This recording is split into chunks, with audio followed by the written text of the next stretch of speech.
belum Islam itu mendamaikan bumi Nusantara itu alurnya bagaimana? Tidak tahu, Ibu. Oke, sekarang silahkan buka buku kalian bab 6.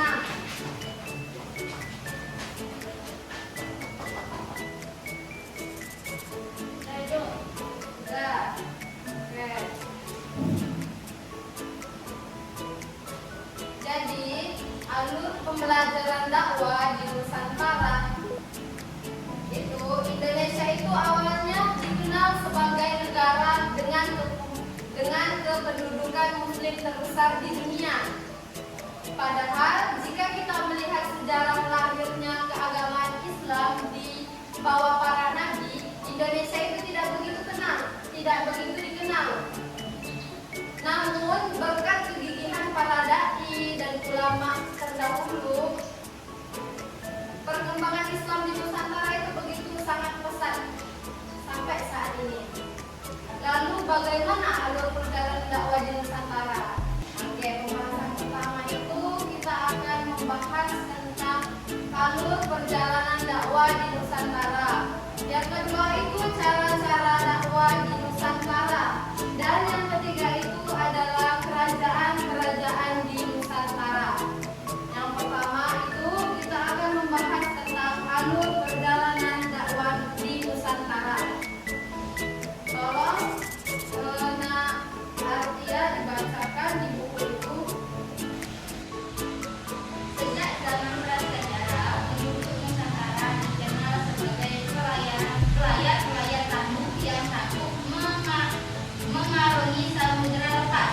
Menurut catatan sejarah, pada awal Masehi sudah ada jalur pelayaran dan perdagangan antara kepulauan Indonesia dengan berbagai daerah di Asia Tenggara. Wilayah Nusantara yang menjadi lintasan penting perdagangan adalah wilayah Nusantara bagian barat, yakni Malaka dan sekitarnya. Daerah tersebut sudah terkenal sejak zaman dahulu karena kaya akan hasil bumi. Daerah tersebut kemudian menjadi perlintasan para pedagang Cina dan India. Sementara itu, pelabuhan-pelabuhan penting di Sumatera dan Jawa antara abad ke-1 dan ke-7 Masehi sering disinggahi pedagang dari Limuri Aceh, Baus, Palembang, Sunda, Kelapa, dan Gresik. Terima kasih kepada Artia.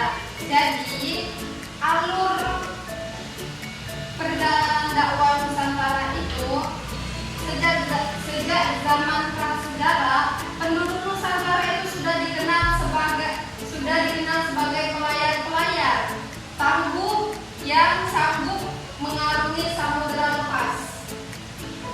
Jadi dikenal sebagai pelayar-pelayar tangguh. Nah, terus dicatat dalam sejarah pada awal Masehi sudah ada jalur perdagangan antara kepulauan Indonesia dengan daerah di Asia Tenggara. Selanjutnya itu adalah wilayah Nusantara juga menjadi lintas perdagangan di wilayah Nusantara bagian barat, yakni Malaka dan sekitarnya. Daerah tersebut sudah terkenal sejak zaman dahulu karena kaya akan hasil bumi. Jadi Malaka dan sekitarnya itu dikenal sebagai kekayaan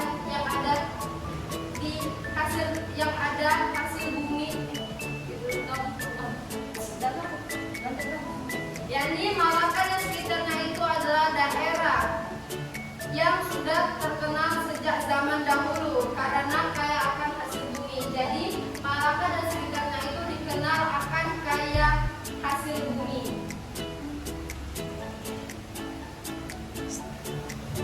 Jadi selanjutnya itu adalah teori-teori tentang kedatangan Islam ke Indonesia. Ada yang tahu belum? Belum, Ibu. Jadi teori tentang kedatangan Islam ke Indonesia itu ada 4 teori. Yang pertama itu adalah teori Mekah. Yang kedua itu adalah teori Gujarat. Yang ketiga itu adalah teori Persia dan keempat itu adalah teori Cina.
Jadi teori kedatangan Islam ke Indonesia itu ada 4 teori.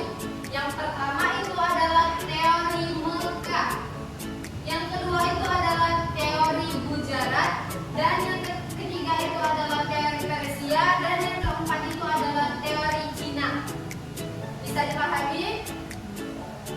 Silakan keluarkan buku kalian masing-masing dan catat yang sudah itu.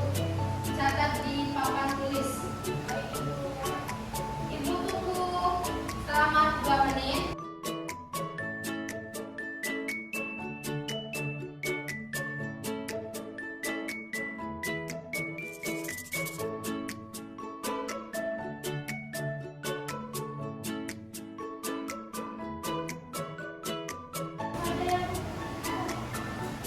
Ya, silakan dicatat terlebih dahulu. Nanti ibu jelaskan selanjutnya. Sudah.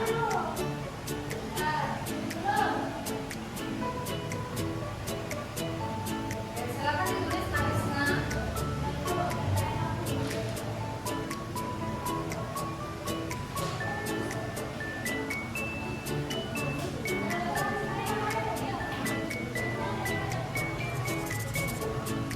Oke, kita ke pembahasan kedua. Cara-cara dakwah di Nusantara. Ada yang tahu cara-cara dakwah ke Nusantara itu bagaimana? Tidak tahu, Ibu. Oke, jadi cara-cara dakwah di Nusantara itu ada 5. Yang pertama itu adalah dengan jalur perdagangan. Yang kedua itu adalah jalur pernikahan. Yang ketiga itu adalah jalur pendidikan. Yang keempat itu adalah hubungan sosial. Dan yang kelima itu adalah jalur kesenian. Jadi pada zaman itu cara-cara dakwah di Nusantara itu adalah cara-cara dakwah di Nusantara itu dengan cara perdagangan, pernikahan, pendidikan, hubungan sosial, dan kesenian.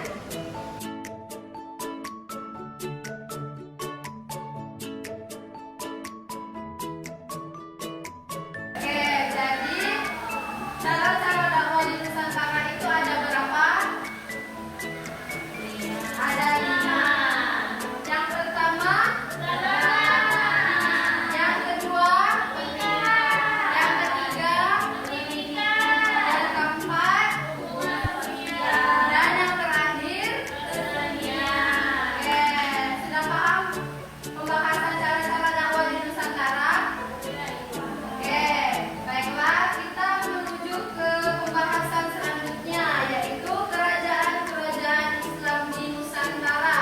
Ada yang tahu kerajaan-kerajaan Islam di Nusantara itu kerajaan apa saja? Saya, Bu. Kerajaan apa, Nauli? Kerajaan Samudra Pasar. Oke, kasih tepuk tangan sama Nauli. Yang kedua ada lagi kerajaan apa yang kalian ketahui? Saya, Ibu. Apa? Kerajaan Aceh. Kerajaan Aceh, oke. Ada lagi? Izin. Silakan. Apa, Nak? Kerajaan Demak. Oke, ada lagi? Kerajaan Majapahit.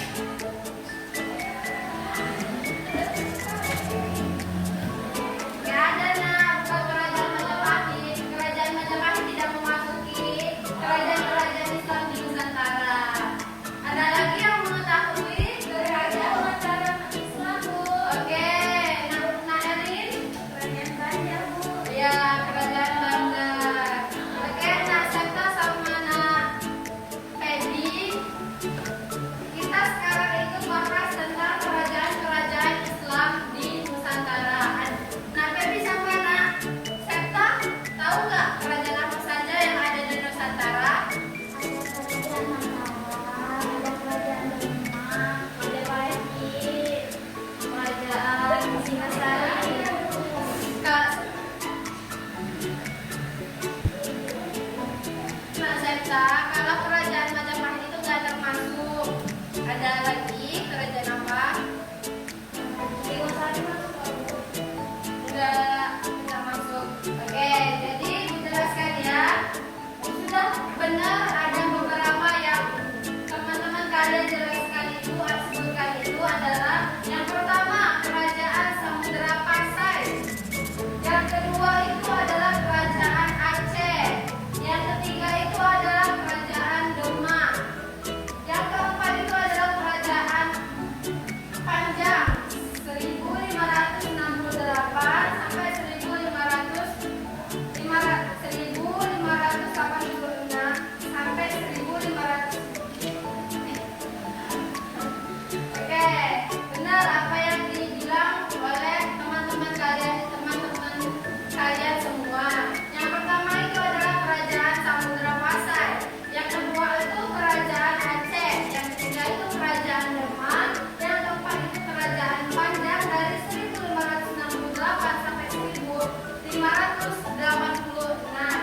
Selanjutnya itu adalah kerajaan Mataram Islam.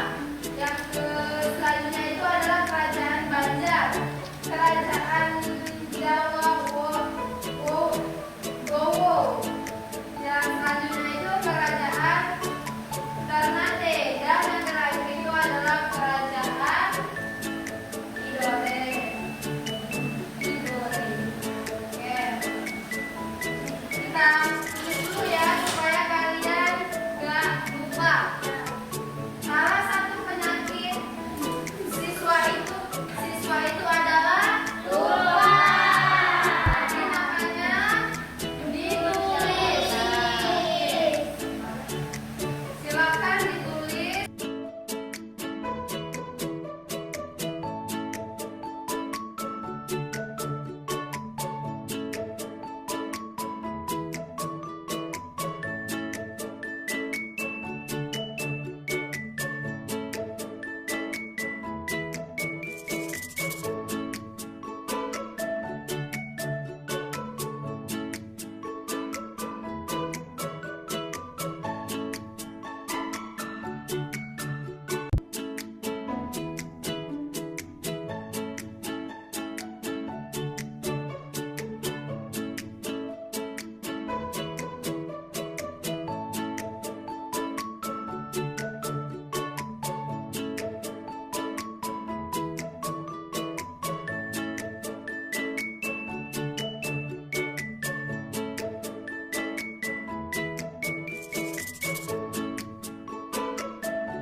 Itulah 3 pembahasan kita pada hari ini. Yang pertama itu adalah alur jalannya dakwah di Nusantara. Yang kedua itu adalah cara-cara dakwah di Nusantara. Yang terakhir itu adalah kerajaan di Nusantara. Oke.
Lalu